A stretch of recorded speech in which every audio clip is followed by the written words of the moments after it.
Ay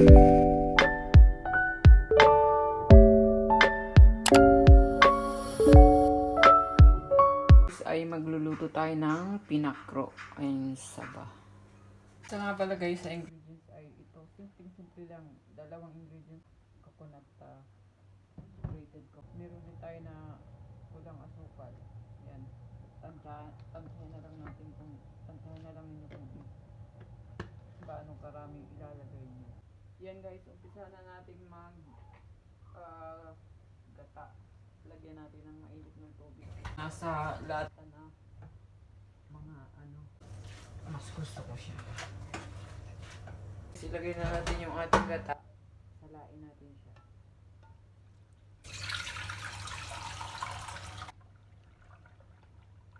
Then itabi na natin siya.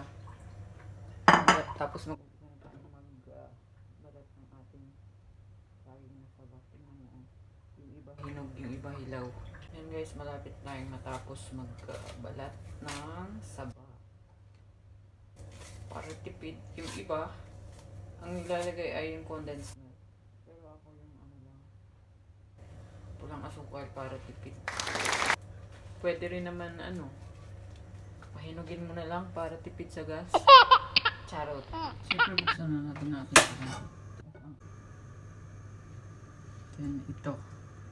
Yung gata.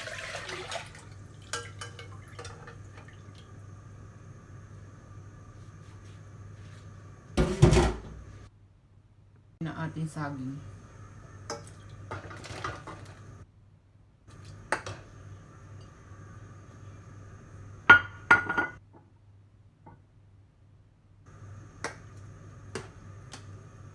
Na rin natin ang ating asukal. Then halo-haloin natin para hindi siya magbuo-buo. Habang halo po din.